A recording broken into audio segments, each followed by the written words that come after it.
We're going to be tackling narcissism on social media today. It's a really timely topic, too. Yeah. We're not just talking about how people use social media. We're going to be looking at how social media might be shaping us all. We've got this incredible lecture from a researcher who's been studying narcissism for years. Why are narcissists so drawn to social media in the first place? Does social media actually make people more narcissistic? Or does it just give them a bigger platform? Yeah, and how can you even spot narcissism online? Does it even matter? So let's start with the basics. Why is social media so appealing to narcissists? One of the biggest things is control. It gives them this incredible amount of control over how they present themselves online. It's like they can craft this perfect image. Exactly. Yeah. They can highlight all their achievements and hide anything they don't want people to see. It's like having a stage where the spotlight is always on you. And of course, there's the potential for attention status power. Even getting rich. It's a testament to the power of the platform. But it's not just about individual posts either. Narcissists get hooked on this self-enhancement loop that social media creates. What do you mean? They post something. Then they get all this positive feedback. Likes, comments, hearts, and that makes them feel even better about themselves, which makes them post more. It's a cycle. It's like this digital echo chamber of validation. So it's almost like social media is this perfectly designed environment for narcissists to thrive. That's a great way to put it. Yeah. Like you can think of it as their natural habitat, like how certain animals are perfectly adapted to their environment. Think about it. This means that the people you're following online are probably more narcissistic than the general population. Social media gives us this distorted view of the world. It makes it seem way more ego-driven than it actually is.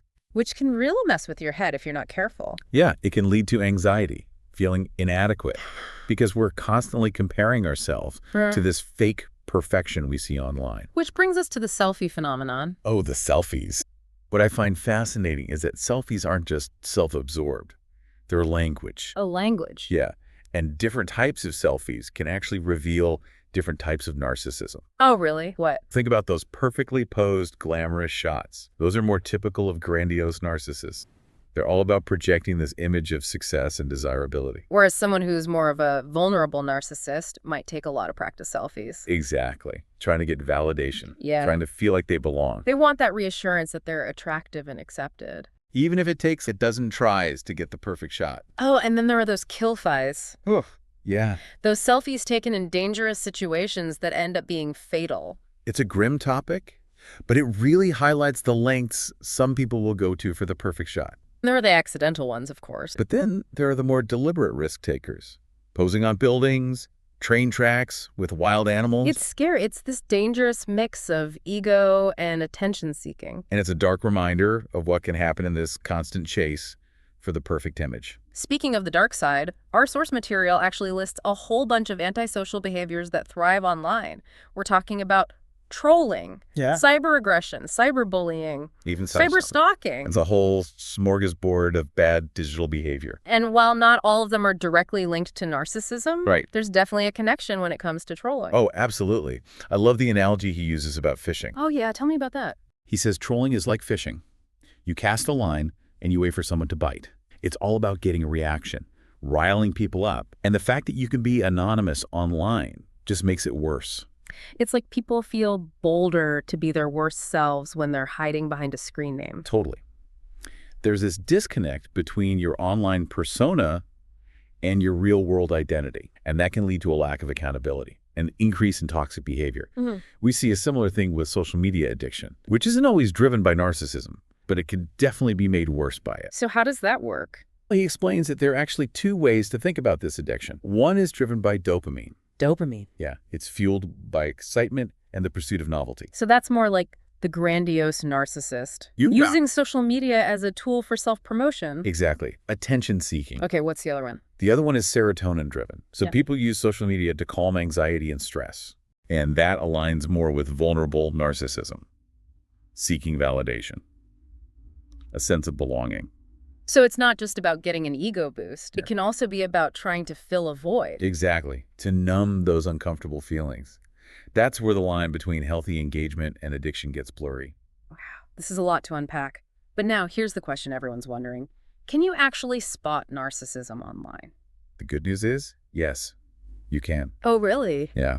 Personality leaves traces in our online behavior, just like it does in our offline lives. So how do we do that? How do we spot those traces? Our expert came up with this clever way to study this. It's like a detective looking for clues. He calls it the lens model. The lens model. Basically, we look at people's narcissism scores, and then we see how that correlates with different features of their online presence, like their photos, how they write, how many friends they have.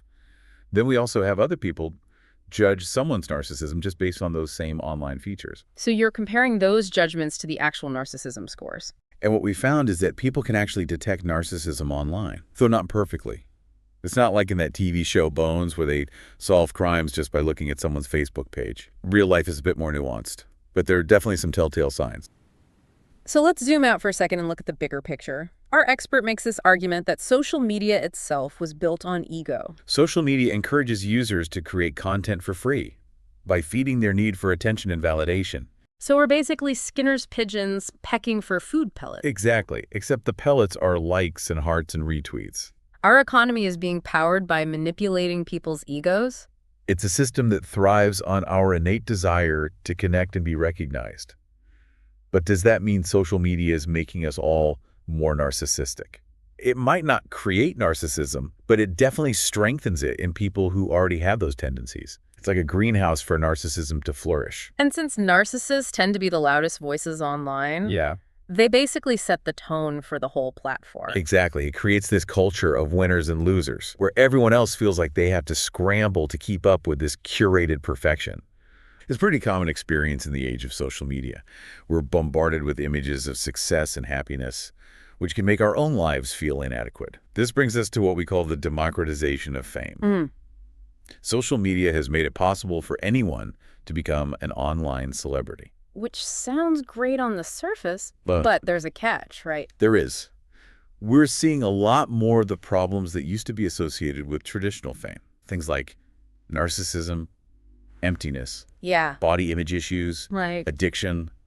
It's not just confined to Hollywood anymore. And people who are online famous often don't have the financial and support systems that traditional celebrities have. They're more vulnerable. So they're more vulnerable to being exploited and burning out. It's a harsh reality that gets overlooked in all the glitz and glam of the online world. Which brings up the question, what does this mean for the future? As we move further into this networked world, we need to be aware of the potential downsides and figure out how to have a healthy relationship with these online platforms. So where do we even begin to tackle this huge issue? Our expert gave us some ideas in his lecture. Like what?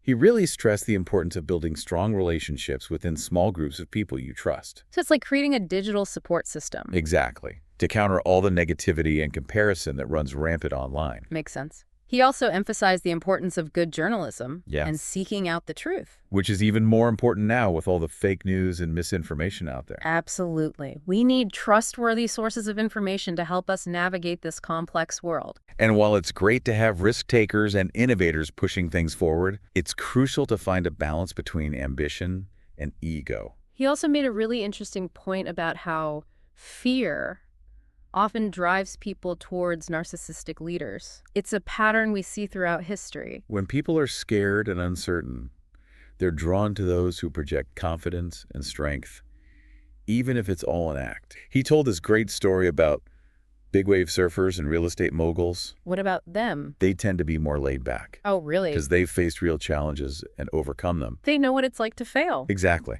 They understand the value of humility and resilience, which is something we can all learn from. especially in the often superficial world of social media. Definitely. Finally, he left us with this thought-provoking question about the rise of vulnerable narcissism. He thinks it's increasing. Yeah, especially among young people. Oh. He sees it in the fear, the envy, the bitterness that a lot of people feel when they compare themselves to others online. It's almost like a vicious cycle. Vulnerable narcissists go online looking for validation, but then all the curated perfection they see just makes them feel even more inadequate, and then that just fuels their need for even more attention. It's like drinking salt water to quench your thirst. You just end up thirstier. And that leads me to the final point I want to emphasize, the importance of hope. Hope, in the midst of all this talk about narcissism and ego and the challenges of the digital age. Yes, hope. We can challenge the dominant narratives of perfection and success that are so prevalent on social media. I believe that's the key to creating a more humane and balanced online world. We start to shift the focus away from self-promotion and towards authentic human connection. Which is what social media is supposed to be about, right? Connecting with others, sharing experiences, building community. That was the original idea. But somewhere along the way, it feels like we lost sight of that. We got too caught up in the numbers, the likes, the followers. We forgot about the simple joy of connecting with other people. So how do we get back to that? I think it starts with a shift in mindset. Instead of seeing social media as a competition, Right. we can choose to see it as an opportunity for collaboration and mutual support. Moving away from that feeling of scarcity. Yes. Embracing a more abundant mindset. There's room for everyone to succeed and shine. We're all in this together. Exactly. And by celebrating each other's wins, we create a more positive and supportive online environment. I love that. And it all comes back to that idea of hope. Yes. Hope is so important.